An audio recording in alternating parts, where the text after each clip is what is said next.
Bonjour à tous et bienvenue dans ce nouvel épisode de Restart Retail. Je suis Leïla Ruiz, fondatrice de Restart et ancienne directrice commerciale. Je vais pendant ces épisodes accueillir plusieurs spécialistes du retail et mettre en avant plusieurs métiers. On parlera stratégie retail, on parlera data analyse, merchandising, concept, un petit peu d'intelligence artificielle parce que ça arrive aussi. Et vous pouvez retrouver ce podcast sur YouTube ou sur les différentes plateformes pour le regarder dans votre pause ou dans votre voiture. Bienvenue dans cette troisième session du podcast Restart Retail. Aujourd'hui, on retrouve Marjorie Louis et Cassandre Courmont qui vont m'accompagner pour réfléchir et discuter sur un cas d'école qui sont les soldes ou plus communément les opérations commerciales. Alors, on en a fait pas mal ensemble, quelques années. La première question, c'est qu'est-ce qu'on fait en premier pour lancer les soldes ? C'est quoi la première partie ? J'aurais tendance à dire, déjà, il faut savoir ce qu'on va mettre en solde. Tout à fait, il faut savoir ce qu'on va mettre en solde en termes de produits. Donc bon, il y a le cadre légal de ce qui est autorisé de mettre en promotion à un moment donné, mais il y a aussi le côté, les stocks, la rotation, qu'est-ce qu'on a, les coloris qu'on va mettre en solde. Choisir ces produits, déterminer et après pouvoir déterminer aussi une tarification en fonction de ces soldes. Et du coup, je vais poser une question qui fâche. C'est vrai que dans le retail, des fois, on achète du stock exprès pour les soldes ? Alors, personnellement, j'ai jamais eu affaire à ce genre de situation. Je pense qu'on achetait suffisamment pour avoir à écouler pendant les soldes ou pendant des opérations commerciales. Je ne sais pas si c'est une légende ou si ça existe vraiment. Mais moi, je n'ai jamais vu le cas. Alors du coup, comment tu définis, parce que du coup, c'est toi qui définis les produits qu'on va avoir en solde. Messieurs, mesdames, si vous voulez des soldes, c'est Cassandre. Donc Cassandre, comment tu choisis les produits que tu vas mettre ? Et du coup, c'est quoi les étapes ? Alors, les étapes, c'est voir la collection, qu'est-ce qu'il y a, combien on a de stock, les résiduels, savoir est-ce qu'on a besoin d'appuyer très fort ou moins fort. Est-ce qu'on a besoin d'écouler énormément ? Et puis, tu vas aller choisir tes produits en fonction de ton offre, de sa saisonnalité aussi. Il y a des produits, à un moment donné, tu sais que malheureusement, tu ne les vendras plus et que tu auras beau les mettre en promotion à ce moment-là, leur temps est fini et ça va être très, très compliqué. Donc, tu détermines ces produits, tous les coloris qui vont avec, et tu commences à faire des fichiers et tu avances petit à petit. On est d'accord, du coup, que ça ne sert à rien de vendre des maillots de bain en solde en hiver. De la même manière que vendre des doudounes en plein mois d'août, ça ne marche pas. On est d'accord, ça ne sert à rien. Du coup, même si on met... Parce que souvent, on se dit, non, mais ça, c'est pas grave, on va le fracasser pendant les soldes. Même si on met les maillots de bain à moins 80, il y a peu de chances que ça fonctionne, du coup. Un produit à moins 80%, de toute façon, il y a vraiment des chances que tu le vendes à perte. Et alors, même si, durant les périodes de soldes, il est légal de vendre à perte, c'est quand même une vraie catastrophe pour ton entreprise. Parce que vendre un produit sans rentabilité, c'est une chose. Vendre à perte, ça veut dire qu'il va falloir que tu vendes quand même beaucoup d'autres produits derrière avec une forte rentabilité pour que ton entreprise... pour compenser, quoi. Absolument. Donc, non, et tenter d'écouler par la promotion surexagérée, ça ne fonctionne pas. Ok. Donc, on est d'accord, tu fais un fichier avec tous les produits qui devraient passer en solde. Tu définis les taux de remise. Voilà. Alors là, les taux, déjà, tu ne définis pas tout seul. Parce que avec la data, tu vas définir avec d'autres services. Et notamment avec les services commerce. De savoir comment on met en place. Moi, j'aime bien moins 50. Ou le tout à moins 50, c'est bien aussi. C'est ça. Moi, j'ai appris au tout début de ma carrière, j'avais tendance à optimiser la marge, optimiser l'écoulement. Donc l'optimisation. Toi, tu nous faisais des moins 10. Oui, des moins 10, des moins 20, des moins 30, des moins 40, des moins 50, des moins 60. Et puis des prix. Donc, et des prix ronds. Multiplication, des étiquettes, multiplication de la difficulté à mettre en place en magasin. Et ce que j'ai appris durant ma carrière et à force de travailler avec d'autres services, c'est il faut rationaliser. Il faut être percutant, avoir la bonne offre. Donc, oui, avoir un tout-à, ça aide pas forcément le business et ça te permet pas d'optimiser ta marge et d'optimiser tes écoulements. Mais en revanche, il faut pas partir non plus à l'extrême et avoir une multitude de pourcentages à offrir aux clientes. Donc je résume, effectivement, il faut gérer la marge, être au plus juste, mais c'est mieux d'avoir, allez, 4-5 taux, 6 max, je crois qu'on se dit souvent, mais c'est 4-5 taux, pour ne pas perdre la cliente ou le client, parce que finalement, le but, c'est quand même que le client, il achète. C'est ça, pas perdre le client et puis pas perdre tes équipes.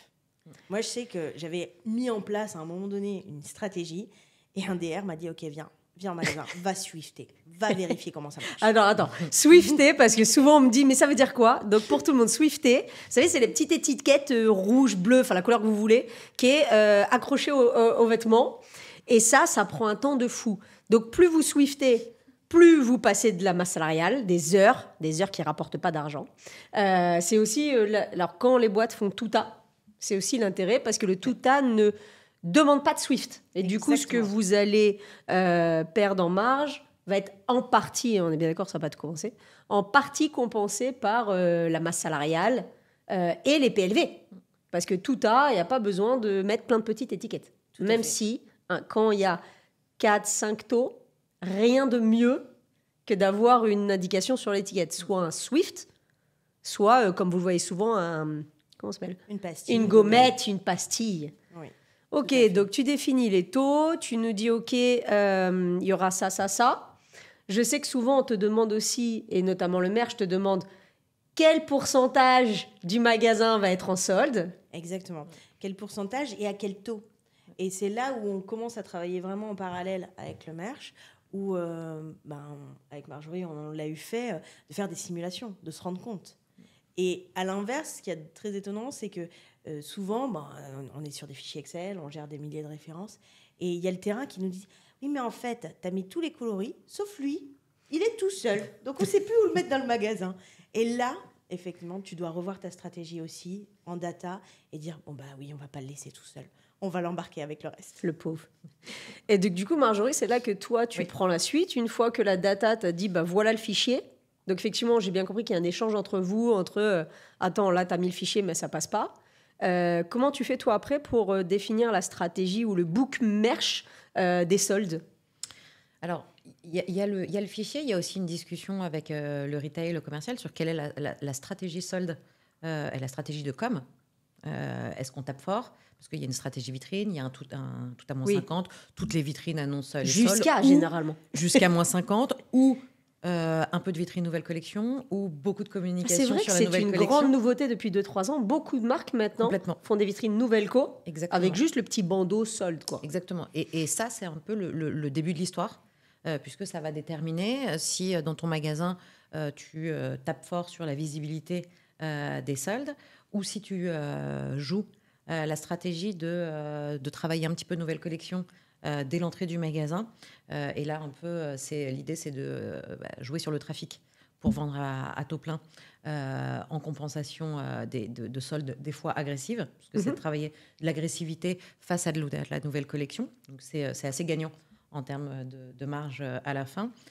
Et c'est assez nouveau, c'est depuis quelques années. Parce que je pense que ça fait quelques années seulement. Il y en a encore qui tapent 80% solde. Hein. Je pense qu'il y a encore 10 ans, on nous regardait en disant « Mais comment ça, la nouvelle collection à l'entrée des magasins, c'est les soldes ?» Mais les soldes ont tellement changé dans le ressenti client et le ressenti prix. Et c'est important aussi de se demander quel va être le ressenti du client sur l'idée de la valeur de la marque. Et certains clients sont des consommateurs plutôt que en temps de solde. Et si on ne propose qu'un magasin qui est assez, je dirais, dégradé en termes d'image, où c'est une massification de produits, de volume pour les soldes, le ressenti de la marque va rester celui-ci. Alors que quand on joue sur les deux tableaux, ça permet aussi de rendre son crédit valeur à l'enseigne. Donc la base, c'est de se demander comment on travaille. Avant-arrière, tout en solde devant, un petit corner nouvelle co, ou de la nouvelle co assumée dès l'entrée du magasin. Ça peut se faire aussi sur des zones test. Ça peut aussi se faire sur un panel de magasins qui sont plutôt moins promophiles. Et puis ensuite, il y a aussi comment on travaille ces produits dans la zone solde. Un regroupement, à la famille, tous les t-shirts, tous les pantalons, ou par taux, ou avec des points prix. Parce que quand il y a des taux, c'est intéressant de communiquer à -50, c'est intéressant de communiquer à -30. Communiquer En à dessous, c'est -20, difficile, ça hein. n'a aucun sens. Parce qu'en fait, ce qu'on veut dans cette zone, c'est travailler la conversion. Et pour le coup, le produit à -20 ne convertit pas. Ouais, c'est le petit cherry on the cake, quoi. C'est Ouais. vraiment pour offrir le bon produit avec une petite promo, quoi. Mais s'il est travaillé juste en point prix, il va pouvoir convertir. Parce qu'en fait, généralement, ce produit à -20, dans les fichiers de Cassandre, c'est plutôt un produit qui a été un best-seller. C'est plutôt un bon exactement. produit. Et puis du coup, elle va plutôt te proposer de le mettre à 19,99 plutôt qu'à -20%, puisque, Exactement. comme tout le monde le sait, le client et l'humain en général est plutôt... comment on dit déjà, a pas envie de convertir, est plutôt feignant intellectuellement, en se disant tiens là j'ai pas Il envie va pas calculer. de calculer, Non. et du coup le -20 il est dur. Ouais. Oui. En tout cas pour beaucoup de clients le -20 est dur, comme le -30. Ouais. Ils savent tous calculer le -50 hein, et divise par 2, et on s'est aperçu effectivement rapidement que -10, -20, -30, et notamment jusqu'à -30, ça marchait mieux en point prix. Ouais. Même sur des points prix qui pourraient paraître élevés par rapport à la marque sur laquelle on travaille. Hein. C'est pas un problème. Mais de donner directement à la cliente ou au client l'information finale. Mais on est d'accord que sur le -50, c'est quand même plus efficace d'écrire Ouais, -50 complètement. que d'écrire 29,99 au lieu de 69, au lieu de 59. C'est ça, oui. Non, sur le -50, il faut garder le -50. C'est hyper fort. Du coup, on peut maintenant, même en termes de merch et de marketing, on peut se dire que dans un magasin, on peut avoir et de la solde en taux et de la solde en En point prix final directement, quoi. C'est ce qui te permet d'optimiser ta conversion complètement. Ouais. Et du coup, est-ce que toi, tu sais, Marjorie, quel pourcentage de Newco il faut avoir? Ou alors c'est vraiment que ça dépend à chaque fois de la stratégie de com, de la stratégie d'achat? Ça dépend de l'année. Ça dépend de... Parce que la solde, elle arrive à la fin de la saison. Ça dépend de notre saison. Ouais. Si la saison a été extrêmement forte, l'arrivée de la Newco est arrivée peut-être plus tôt, ou il y a une nécessité d'avoir beaucoup de nouvelles collections pour pouvoir avoir un bon remplissage. Parce que quand on travaille nos magasins en solde, généralement, on va avoir des zones qui vont être extrêmement densifiées en termes de représentation de produits. Et donc, ça va créer des vides sur une partie des magasins. Donc, à un moment donné, s'il n'y a pas assez de stock, on va avoir des magasins trop vides. Donc, c'est là que tout l'intérêt est de faire entrer la nouvelle collection qui, elle, va utiliser plus d'espace pour travailler en mode plus qualitatif. Et puis après, il y a tout un intérêt aussi à aller travailler du point prix de valeur sur cette nouvelle collection pour pouvoir mettre en avant des nouveautés sur de la famille t-shirt, sur de la famille chemise, avec des points prix extrêmement bien positionnés qui vont qui n'ont pas besoin d'être en promo, qui sont juste les bons produits, ce fameux bon produit au bon prix. Exactement. Ensuite, là, on parle de solde, mais si on parle juste d'opération commerciale, il y a aussi la réflexion de se dire, mais pourquoi ne pas laisser l'intégralité de la collection et de la marchandise avec un merchandising par univers, par style, et d'avoir à l'intérieur un mix de produits en promotion et de produits en nouvelle collection. Mais ça, on a le droit légalement? On n'a pas le droit de le faire pendant des périodes de solde. Ok. On a le droit, hors solde, d'avoir ces offres opérations commerciales mixées à la nouvelle collection. Et généralement, pour le coup, ça a un très bon retour sur de la conversion et sur l'élévation du nombre de produits full price, en plein prix, consommés. Oui, c'est mieux pour ton mix produit. Exactement. Effectivement, on parlait de solde, mais comme on le sait, dans le retail, il y a des opérations promotionnelles tout le temps, en tout cas certaines périodes. Et aujourd'hui, les soldes, donc on a le droit, on ne peut pas mixer la Newco et les soldes ensemble en période de solde. Donc il faut mettre toutes les soldes d'un côté ou en tout cas dans un endroit et la Newco ailleurs pour pas être confusant pour le client. Mais sur une période promo, c'est mieux pour le mix produit, donc mieux pour la marge, mieux pour les indicateurs, de tout mélanger pour éviter que ta cliente, elle achète que de la solde ou que de la Newco. Ça permet de mixer les produits, quoi. Exactement. C'est mieux aussi pour la masse salariale, parce que derrière, on engage aussi... Il n'y a rien à bouger, enfin un peu moins de choses à bouger. Moins de choses à bouger. Et c'est une stratégie qu'on observe beaucoup justement pendant le Black Friday, puisqu'on parle de temps court. Et l'idée, c'est de ne pas avoir à faire tout un changement merchandising en préparation, et souvent peut-être de nuit... la veille et remettre tout à la fin, c'est de se dire on fait sur un magasin qui est déjà peut-être avec une vision commerciale de fête de fin d'année, parce que ça arrive pour les fêtes. Donc, le magasin est déjà avec attractivement et en termes d'image quelque chose d'hyper attractif. Et on vient à l'intérieur positionner de la promotion. Oui, parce que c'est dur dans une période de Black Friday de dénaturer le magasin qui souvent est déjà en config Noël. Exactement, où généralement, dès le lendemain du Black Friday, on est, bascule à Noël. On est sur la mise en place de Christmas, de Noël.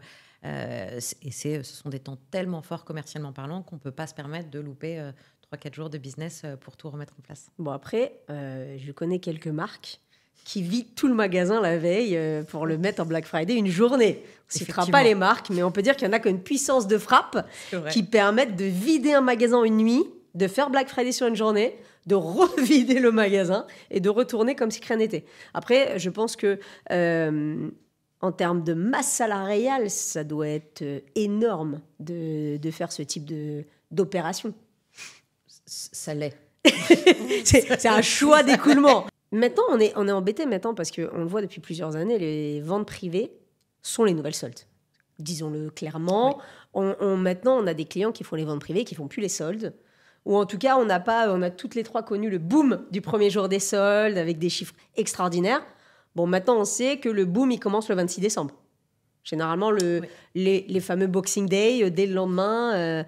Mais du coup, on bascule quand le magasin, en termes de merch, sur un merch solde, entre guillemets. Toi, ta préco, c'est basculer dès après Noël ou d'attendre vraiment 3-4 jours avant les soldes?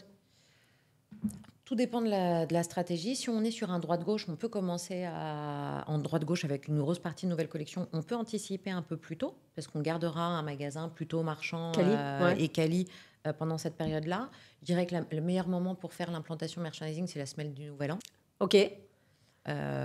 Quand la période de solde, quand le mercredi des soldes est celui juste après le retour des vacances. Il y a quelques années, quand on arrive à avoir des soldes le 11 janvier, là, pour le coup... Là, cette année, on est plutôt tranquille. Je crois que c'est le 8. Oui, on le fait vraiment quand les vacances se terminent, quand on est à faible flux, pour pouvoir basculer. Il faut savoir qu'un merchandising solde, quand il y a des gros volumes engagés, pour le coup, c'est un travail assez conséquent pour les équipes magasins. Ne pas se garder ce travail à faire 2 jours avant le lancement des soldes. Je suis d'accord avec toi. Je dis, si je dois rappeler à tout le monde, l'orga des soldes, elle est plutôt militaire. Et on commence plutôt tôt. Alors certains préparent leurs soldes, enfin en tout cas ont déjà leur fichier en novembre, d'autres en décembre, d'autres 4 jours avant. Ça dépend de chaque société. Donc c'est d'avoir le fichier assez tôt pour que les équipes puissent repérer les soldes. Parce qu'effectivement, il y a tout ce travail de repérage de à combien vont être les produits. Ensuite, il y a la première partie vente privée qui, en fonction des marques, on se dit, est-ce qu'on met une gommette de couleur? Est-ce qu'on Swift directement en disant que c'est exclusif pour les clients fidèles? Et puis après, il y a toute cette partie merch. Effectivement, là, cette période est très lourde pour les équipes. C'est beaucoup de masse salariale. Et on en parlait ensemble toutes les trois, mais il y a aussi cette difficulté d'embarquer les équipes. De se dire comment je fais derrière pour que ce soit le plus simple possible. C'est pour ça qu'on ne fait pas 12 taux différents. Exactement, ouais. et je pense que plus le book merch et le book sold, globalement, plus le book sold est prêt en amont, plus ça permet aux équipes de se préparer, d'organiser. Moi, dernièrement, là, je suis en train de préparer les soldes. Effectivement, en termes de repérage, j'ai prévu le repérage à partir de la dernière semaine, je crois que le 18 ou le 19 décembre, parce que c'est une grosse perte de flux et que du coup, je me dis, il faut laisser beaucoup de temps. Les ventes privées commencent le 26, un peu comme tout le monde. Et c'est de se dire, il faut un peu de temps pour que les équipes repèrent, parce qu'ils vont être dans une forte activité et qu'il faut toujours privilégier la vente. Enfin, toujours privilégier le client. Et donc, la difficulté est de se dire, je repère, en même temps, je fais du chiffre, en même temps, il faut que j'aille à la caisse. Et de faire le merch, effectivement, dans une deuxième partie, avec le hotspot, le triangle d'or, comme vous voulez l'appeler, la zone event, l'entrée, qui, depuis quelques années, est un peu difficile entre se dire est-ce que je mets des soldes ou est-ce que je mets de la Nico. Ouais. C'est ça aussi. Alors déjà, de se dire jusqu'au Nouvel An, au moins de le garder Je suis en avec phase. des produits de fête. Au Minimum moins de le d'attendre la garder, fin des vacances scolaires quand même. Et après, commencer à basculer. Je pense que c'est vraiment la zone qui peut basculer, limite À l'avant-dernier dernière jour. minute. Ouais, à la dernière minute. On peut se garder le lundi d'avant les soldes pour basculer. Parce que c'est rarement l'entrée la plus attractive quand elle est en solde. En solde. Mais c'est vrai que là, maintenant qu'on fait les ventes privées, avant, je pense qu'on a tous connu on passe la soirée à swifter les articles. Oui. Ou avant, on commençait, je me rappelle, à partir de 18h, on mettait des affiches partout, on commençait à mettre le prix des produits jusqu'à 1h, 2h du matin. Toute la nuit. Toute la nuit, pour certains. Oui, c'est vrai qu'on a un gros magasin. Moi, j'ai déjà fini à 6h du mat pour revenir à 10h pour ouvrir le mag. Depuis qu'on fait les ventes privées, ça se fait de moins en moins, ça. Oui. Du coup, on swift directement. Ou en tout cas, on swift directement. Ça permet de gagner du temps et du coup, il reste que cette fameuse vitrine à mettre en place. La question qu'on se pose en ce moment, c'est pareil, vitrine solde, vitrine pas solde. Est-ce qu'on peut mettre une vitrine Newco et écrire solde? Est-ce qu'on se fait une vitrine solde globale? Je sais pas, toi qui es habitué, tu fais quoi? Ou tu préférerais faire quoi? Moi, je trouve le bandeau solde avec l'astérix sur une sélection d'articles beaucoup plus intéressant d'un point de vue simplicité pour les équipes. Le bandeau solde, le bandeau pourcentage, le bandeau jusqu'à... mais sur un arrière-plan où on conserve les mannequins. Parce que à quoi sert de retirer tous les mannequins d'une vitrine pour aller les ranger dans une salle de pause, derrière, là où on peut, et risquer de les abîmer? C'est aussi, et du coup, tu les habilles comment? Du coup, tu les habilles en habille solde, habillés en Newco, en neutre, en nouvelle en nouvelle collection, quoi? en neutre. Je pense que nouvelle collection est plus intéressant Ok. pour avoir une nouvelle collection, c'est-à-dire sur des basiques. On n'est pas Oui, généralement à une période pas de l'année pointu, quoi. où on a déjà de la nouvelle collection extrêmement pointue. On est plutôt sur un entre-deux. On commence à faire entrer les basiques, les entrées de gamme. On a quelque chose qui va être OK pour la saison. Je suis plutôt en phase. Et puis après, il y a aussi un changement de mindset. Hein. Les soldes, c'est plus les soldes d'il y a 10 ans, d'il y a 15 ans. Donc, il faut aussi, je pense, qu'on embarque nos équipes à dire on se détend. Alors, on je ne dis remplit souvent, pas les magasins comme il y a 20 ans. il n'y a plus les clients qui attendent devant la porte pour l'ouverture. Donc, effectivement, il faut être prêt. Il faut être prêt à 100% au premier jour des soldes. Mais il n'y a plus ce besoin, effectivement, de charger les magasins. On dit souvent le taux de remplissage. Avant, on remplissait à 180, 200%. Donc, et maintenant, on se dit, attends, on peut réapprovisionner tous les jours. On peut, voilà, et les clients ne cherchent plus ces fameuses tables remplies de beaucoup d'articles. Et surtout, le client ne veut pas subir la désorganisation ou la difficulté de consommer pendant la période de solde comme avant. C'est-à-dire qu'il ne va pas supporter les files d'attente incroyables et de passer 1 heure pour son encaissement, ne va pas supporter des cabines qui ne sont pas accueillantes comme à l'habituel et ne va pas supporter le non-service client, même pendant la période de solde. Je pense que ça, c'est un vrai sujet oui. qu'il faudra qu'on adresse sur un prochain podcast, de se dire aujourd'hui comment on peut gérer le flux client dans des périodes un peu compliquées, que ce soit Black Friday, soldes, enfin voilà, les grosses périodes, et de se dire comment je peux fluidifier mes cabines, comment je peux fluidifier mes caisses. Il y a plein de solutions qui existent, mais c'est vrai qu'on a encore du mal à le voir. Oui. Merci beaucoup, mesdames. Merci. Je dirais bien merci beaucoup les filles. Hein. Merci d'avoir été avec nous. Merci de nous avoir accompagnés et de m'avoir accompagné sur ces 3 épisodes. C'était un plaisir, l'avantage de se connaître depuis quelques temps. Je suis sûre qu'on aura l'occasion de vous revoir, si vous le voulez. Avec plaisir. Toujours plein de sujets. Et voilà, c'est la fin de ce podcast. C'est la fin de ce cas. Il y a plein de choses encore à dire, mais on ne peut pas... tout expliquer. On aura l'occasion. Merci et bonne journée. Merci à toi. Merci. Merci d'avoir écouté cet épisode. On se retrouve très vite pour un prochain numéro. Vous pouvez retrouver cet épisode sur LinkedIn, sur les différentes plateformes, YouTube et même sur Instagram. N'hésitez pas à vous abonner, liker ou laisser un commentaire. Et on se retrouve très bientôt pour un nouvel épisode.